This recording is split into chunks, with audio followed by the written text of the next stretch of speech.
राधे राधे। आप सभी का हमारी YouTube चैनल कथासुर में स्वागत है।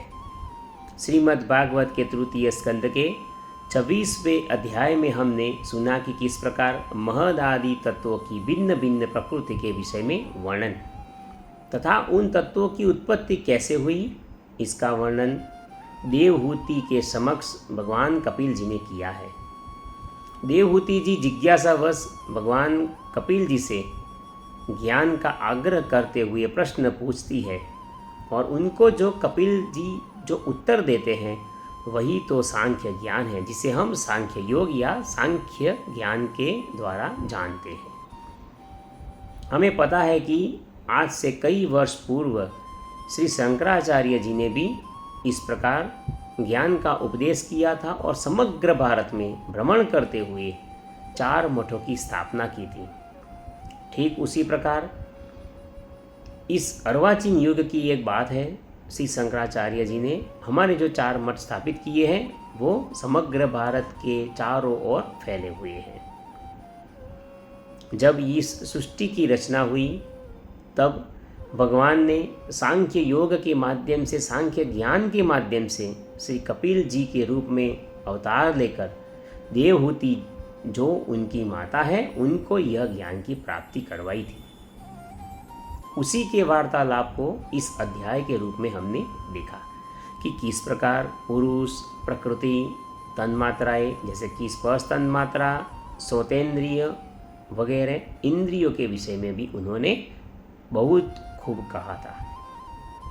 जब हम भगवान श्री कृष्ण को वासुदेव जी, भगवान श्री कृष्ण, बलराम जी, प्रद्युम्न जी, अनिरुद्ध जी, इन विषयों को नाम से ही जानते हैं, किंतु वे वास्तव में क्या है ये सब हमने इस अध्याय में सुना था। आज हम श्रीमद् भागवत के तृतीय स्कंद के 27वें अध्याय के बारे में सुनेंगे, जो प्रकृति पुरुष के विषय से मोक्ष प्राप्ति का वर्णन इस विषय में है, जो देवहूति जी और भगवान कपिल जी के वार्तालाप के विषय में ही है। इस अध्याय में भगवान कहते हैं कि माता जी, जिस तरह जल में प्रतिबिंबित जो सूर्य है, जैसे कि जल होता है, जल के अंदर सूर्य का प्रतिबिंब पड़ता है, तो जल का जो स्वभाव होता है, शीतलता, चंचलता आदि गुणों का संबंध सूर्य से स्थापित नहीं होता, क्योंकि सूर्य तो ऊपर आकाश में स्थित है, सिर्फ उसका प्रतिबिंब ही जल में पड़ता है। इसलिए जल का जो गुण होता है, जल का जो स्वभाव होता है, उसकी शीतलता, चंचलता, इसका प्रतिबिंबित जो सूर्य है उसके साथ कोई संबंध नहीं होता। ठीक उसी प्रकार इस प्रकृति के कार्य शरीर में स्थित रहने पर भी आत्मा वास्तव में उसके सुख दुख आदि धर्मों से लिप्त नहीं होता, क्योंकि वह स्वभाव से निर्विकार, अकर्ता और निर्गुण है। भगवान कपिल जी ने इस आत्मा और शरीर के बीच का जो भेद है उसके लिए यह दृष्टांत बहुत खूब दिया है। आप इससे समझ सकते हैं कि हमारा ये जो शरीर है वो भौतिक रूप से दिखाई पड़ता है, आत्मा दिखाई नहीं पड़ती। ठीक उसी प्रकार जैसे कि जल में सूर्य का प्रतिबिंब होता है, वो जल के अंदर हमें आभास लगता है, किंतु वास्तव में वह आसमान में स्थित होता है। किंतु जब वही प्राकृत गुणों से अपना संबंध स्थापित कर लेता है, यहाँ पर आत्मा की वे बात करते हैं कि आत्मा जब प्राकृतिक यानी कि प्राकृत गुणों से संबंध स्थापित कर लेता है तब वह उससे मोहित हो जाता है। उसके बाद मैं करता हूँ ऐसा वह मानने लगता है। उस अभिमान के कारण वह देह के संसर्ग से किए हुए पुण्य और पाप रूप कर्मों से, उसके दोषों से अपनी स्वाधीनता और शांति खो बैठता है तथा उत्तम, मध्यम और नीच योनियों में उत्पन्न होकर इस संसार चक्र में घूमता रहता है। भगवान आगे समझाते हैं और कहते हैं कि कोई व्यक्ति जब निंद्रा में आधीन हो जाता है, सो जाता है, तो स्वप्न देखता है। स्वप्न के अंदर वह भय, दुख, शोक आदि विषयों को देखता है, उसका चिंतन करता है। जब वो जागृत हो जाता है तब वह उसे कल्पना दिखती है, उसे कल्पना ही की भ्रांति होती है। फिर इस अविद्यावश विषयों का चिंतन करने रहने से उस जीव का संसार चक्र कभी निवृत्त नहीं होता, उसी विषय के चिंतन में ही वह लगातार रहता है। इसलिए बुद्धिमान मनुष्य को यही चाहिए कि असन्मार्ग यानी कि विषय चिंतन में फंसे हुए चित्त को तीव्र भक्ति योग और वैराग्य के द्वारा धीरे धीरे अपने वश में कर ले। यही विषय ही चिंतन का विषय होते हैं, जिसकी वजह से हमारा मन दूषित होता है। इस कल्पनाओं की भांति हम उसे सच मान बैठते हैं, इसीलिए व्यक्ति को अपने विचारों से ही दुख प्राप्त होता है।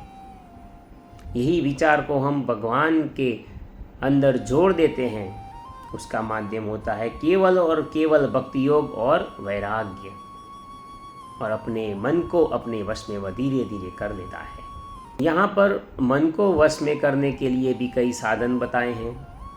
अपने शरीर को योग, आसन, ध्यान, प्राणायाम एवं अष्टांग योग के माध्यम से भगवान के अंदर स्थापित किया जा सकता है। भगवान को हम अपने हृदय में भी स्थापित कर देते हैं। इसलिए यम आदि योग साधनाओं के द्वारा श्रद्धापूर्वक अभ्यास करके चित्त को बारंबार एकाग्र करते हुए जो मुझ में सच्चा भाव रखते हैं, मेरी कथा श्रवण करते हैं एवं मुझ में ही जुड़े रहते हैं, मुझ में चित्त बनाए रखते हैं, उस व्यक्ति को कभी भी प्रकृति किसी भी प्रकार की हानि नहीं पहुंचा सकती। ऐसा भगवान कपिल जी कहते हैं। वे आगे कहते हैं कि समग्र प्राणियों में संभाव रखें, आसक्ति के त्याग, ब्रह्मचर्य, मौन, बलिष्ठ यानी कि भगवान को समर्पित किए हुए पदार्थ, स्वधर्म से जिसे ऐसी स्थिति प्राप्त हो जाए कि प्रारब्ध के अनुसार जो कुछ भी मिलता है उससे वह संतुष्ट रहता है। हम देखते हैं कि कई साधुजन ऐसे हैं, कई संत ऐसे हैं जो प्रारब्ध के वश जो भी मिलता है उसी में ही खुश रहते हैं, उसी में ही भगवान को देखते हैं। मैं जो कुछ भी हूँ, मेरा जो कुछ भी है, मेरा जो कुछ भी होने वाला है, वह सब वह भगवान को ही समर्पित कर देता है। ऐसा भाव जब आ जाता है तो एक समभाव की स्थिति बन जाती है, जिसे आत्मा और परमात्मा उसके बीच कोई फर्क नहीं रहता और परमात्मा के अंदर हमारी आत्मा जुड़ जाती है। कपिल जी कहते हैं कि माता जी, इन सब बातों का मनन करके विवेकी पुरुष अपने आत्मा का अनुभव कर लेता है, जो अहंकार के सहित संपूर्ण तत्वों का अधिष्ठान और प्रकाशक है।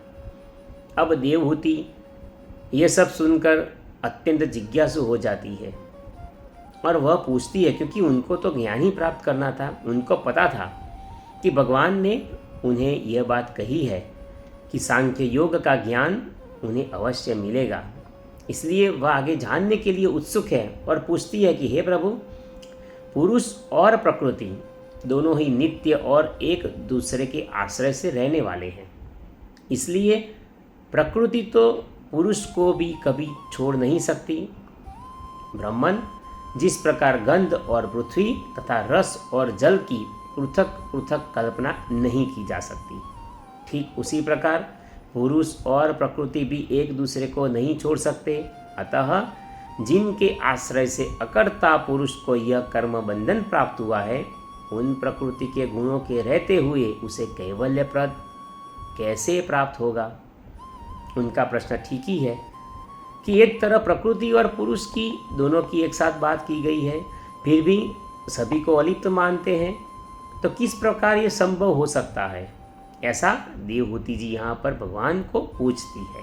अब भगवान कपिल जी उन्हें एक उदाहरण के द्वारा ये समझाने का प्रयास करते हैं कि माता जी, जिस प्रकार अग्नि का उत्पत्ति स्थान अरणि अपने से ही उत्पन्न हुई अग्नि से जलकर भस्म हो जाती है, उसी प्रकार निष्काम भाव से किए हुए स्वधर्म पालन द्वारा अंतःकरण शुद्ध होने से बहुत समय तक भगवत कथा श्रवण द्वारा पुष्ट हुई मेरी तीव्र भक्ति से, तत्व साक्षात्कार कराने वाले ज्ञान से, प्रबल वैराग्य से, विरक्त भाव से, समभाव से और चित्त की प्रगाढ़ एकाग्रता से पुरुष की प्रकृति यानी कि जिसे हम अविद्या के नाम से जानते हैं, वह दिन और रात क्षीण होती हुई धीरे धीरे लीन हो जाती है।